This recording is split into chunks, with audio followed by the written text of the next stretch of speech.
నమస్కారం గురుగారు. నమస్కారం అమ్మా ఝాన్సీరాణి. గురుగారు, ద్వాదశ రాశులలోని 6వ రాశి అయిన కన్యా రాశి యొక్క రాశి ఫలాలు జులై మాసంలో ఏ విధంగా ఉండబోతున్నాయి, అలాగే వారు పాటించాల్సిన నియమాలు, చేసుకోవాల్సిన పరిహారాల గురించి తెలియజేయండి. కన్యా రాశి అంటే ఏమనుకుంటున్నాం అమ్మా? మెగాస్టార్ చిరంజీవి రాశది, పవర్ స్టార్ పవన్ కళ్యాణ్ రాశది. మరి ఏమనుకున్నాం?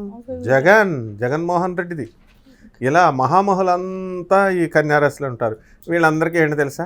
బుద్ధిబలం ఎక్కువ, స్థిరత్వం తక్కువ అంటారు. నిజంగానే చెప్పుద్ది రాశి. చిరంజీవి గారు టాప్ లెవెల్కి వెళ్ళిపోయారా, పార్టీ పెట్టారా, తీసుకెళ్ళి కాంగ్రెస్లో కలిపేసుకున్నారు ప్రజారాజు, లేకపోతే ఈ రోజున ఆయనే సీఎం. అలా మనము ఈ కన్యారాశి వాళ్ళందరికీ కూడా మనకి వద్దంటే పరిగెడేస్తుందమ్మా 108 ఈ యొక్క ఈ జూలై నెలంతా కూడా స్టార్. ఎక్కువగా కన్యారాశి వాళ్ళు మొగుడు పెళ్ళాల గొడవలతో సతమతం అయ్యారు ఇంతకాలం. ఇప్పుడు కాస్త రిలీఫ్ వస్తుంది. ఆదాయాలు అసలు తిరుగులేవు. నాకు తెలిసిన ఒక అమ్మాయి, నా శిష్యురాలు ఒక అమ్మాయి ఉంది.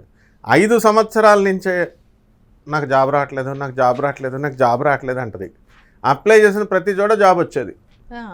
మరి ఏది పెట్టరు అనమాట, వీళ్ళు బద్దకస్తులు అయిపోతున్నారు. అప్లై చేస్తే స్పాట్లో ముందే వీళ్ళే ఊహించేసుకుంటారు.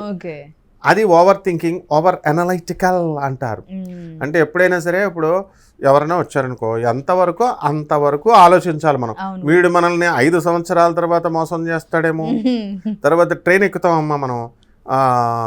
ట్రైన్ ఎక్కితే యాక్సిడెంట్ అవుతుందేమో మధ్యలో, హైదరాబాద్ నుంచి విజయవాడ వెళ్ళే లోపల అనుకుంటే ఎక్కుతామా? లేదు.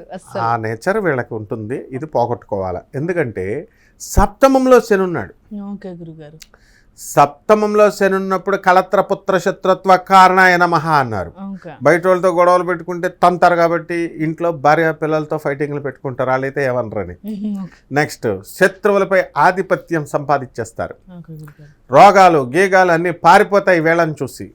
కరోనా వచ్చిందని హడావుడి చేశారు. వచ్చిందా? పారిపోయింది కరోనా మనల్ని చూసి. కాబట్టి ఈ విధంగా ఈ యొక్క కన్యారాశి వాళ్ళందరినీ చూసి మొత్తం అందరూ పారిపోవడం అనేటటువంటిది జరుగుద్ది. కన్యా రాశిలోని విద్యార్థులకు ఏ విధంగా ఉంటుందంట? వీళ్ళు అసలు చదువుల మీద చదువులు తెగ చదివి పడేస్తారు వీళ్ళంతా. చాలా బాగా చదువుతారు అండ్ ర్యాంకర్స్ అవుతారు. లాస్ట్ ఇయర్ ఇంకా చాలా బాగా చదివారు. సో ప్రభుత్వ ఉద్యోగాల కోసం రాస్తున్నటువంటి వాళ్ళు ఉంటారు. ఇటువంటి వాళ్ళందరూ కూడా ఐఏఎస్ ఆఫీసర్స్ అయిపోయారు చాలామంది. అక్కడ వాళ్ళు వేసుకున్న డ్రెస్సింగ్ స్టైల్ ఏంటో తెలుసా నీకు? కేవలం చదువు ఒకటే కాదు, డ్రెస్సింగ్ స్టైల్, సెన్స్ అన్నీ ఉండాలి, మేనర్స్ అన్నీ కూడా. అది వాళ్ళందరూ ఏ డ్రెస్సింగ్ స్టైల్ వేసుకున్నారనుకుంటున్నావు? నువ్వు ఒక వీడియోలో నువ్వు ఇలాగే తయారయ్యావు, నిన్ను చూసి సేమ్ డ్రెస్ వేసుకుని వెళ్ళిన వాళ్ళు ఐఏఎస్లో సెలెక్ట్ అయ్యారు. కాల్స్ చూసుకోవాలని ఐఏఎస్ ఇంటర్వ్యూస్లో ఇప్పుడు సెలెక్ట్ అయినటువంటి వాళ్ళు. సో ఈ కన్యా రాశి వాళ్ళు ప్రతి చిన్న విషయాల్లో కూడా సలహాలు తీసుకుంటారు. తర్వాత ప్రతిదీ కూడా చాలా జాగ్రత్తగా అడుగు వేయడం అనేటటువంటిది జూలై నెలలో వేస్తారు. జన్మంలో ఉన్నటువంటి కుజకేతు గ్రహాల ప్రభావాల వలన వ్యయంలో ఉండడం వల్ల వీళ్ళకి భక్తి విపరీతంగా పెరుగుతుంది. భక్తోడు పెరిగితే చాలు, కానీ చాదస్తం కూడా పెరుగుద్ది. దాంతో మనకి ఇప్పుడు చూడు, చాలామంది గుళ్ళకి దండాలు పెట్టుకునేటప్పుడు చూడు ఇలా పెడతారు, మళ్ళీ అటు తిరిగి మళ్ళీ ఇలా అంటూ ఉంటారు. అలా అంటే చేసిన పనే 10 సార్లు చేయడం, కడిగిన గిన్నె తోమడం 10 సార్లు తోమడం, ఇలా చాదస్తంతో చంపేస్తారు. తర్వాత దైవభక్తి మాత్రము మోక్ష మార్గంలో చక్కగా వెళ్తారు. అండ్ ఎక్కువ ఆయిల్ బిజినెస్లు, తర్వాత ఈ యొక్క ఐరన్ బిజినెస్లు వీళ్ళు కనుక చేస్తే సక్సెస్ అవుతారు. సాఫ్ట్వేర్ కంపెనీలు, ఇలాంటి ఇండస్ట్రీస్ అన్నీ కూడా, ఎలక్ట్రికల్ షాపులు ఇలాంటివి చేసుకోవాలా. మీడియా రంగంలో ఉన్నటువంటి వాళ్ళు, వీళ్ళు సినిమా ఫీల్డ్లో ఉన్నటువంటి వాళ్ళు అంతా కూడా, వీళ్ళు హీరోయిన్ డామినేటెడ్ వాళ్ళు అంతా కూడా, వాళ్ళు అటువంటి మూవీస్ రావడానికి అవకాశాలు ఉన్నాయి. అండ్ వీళ్ళు మంచిగా సెటిల్ అవుతారు. అండ్ లేడీ ఓరియంటెడ్ పిక్చర్స్ ఎక్కువలో వీళ్ళు రాణించడానికి అవకాశాలు ఉంటాయి. ఈ విధంగా విద్యార్థులు శత్రువులపై ఆధిపత్యము, చదువులపై ఆధిపత్యము విదేశీయానం అనగానే 2 కేటగిరీస్ వస్తాయి. విద్యార్థులు హైయర్ స్టడీస్ కోసం, ఓకే. రెండో వాళ్ళు ప్రైవేట్ ఉద్యోగాలను చేస్తున్నటువంటి వాళ్ళు సాఫ్ట్వేర్ ఇంజనీర్లే కాకుండా ఇతరులు కూడా విదేశాలకు వెళ్ళి ట్రై చేసుకుందాం అని అనుకుంటారు. అటువంటి వాళ్ళందరూ సూపర్ సక్సెస్ అవుతారు. కానీ తర్వాత వెళ్ళిన తర్వాత తెలుస్తుంది అనమాట, ఏంటంటే అక్కడ పలకరించేవాడు లేడు, మనకి వండుకోవాలా ఎందుకు రా. అసలు విదేశాలకు వెళ్ళిన వాళ్ళు వంటలు చేసుకోరు, ఎందుకనంటే టైం సరిపోదు, బద్ధకము.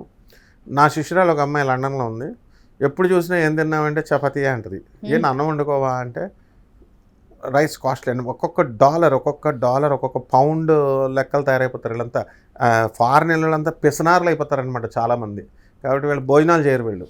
అందువలన వీళ్ళందరికీ కూడా మొత్తం ఈ కన్యారాశి వాళ్ళందరికీ కూడా ఫారెన్ వెళ్ళడానికి అవకాశాలు ఉన్నాయమ్మా. వెళ్ళిపోవచ్చు, వీళ్ళంతా హ్యాపీగా వెళ్ళిపోవచ్చు.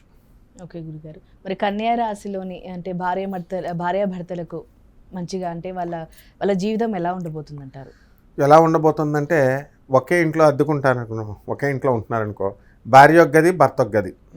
వాట్సాప్లో టీ పట్రా అని వీడు మెసేజ్ పెడతాడు, తర్వాత వాళ్ళు పెడతారు.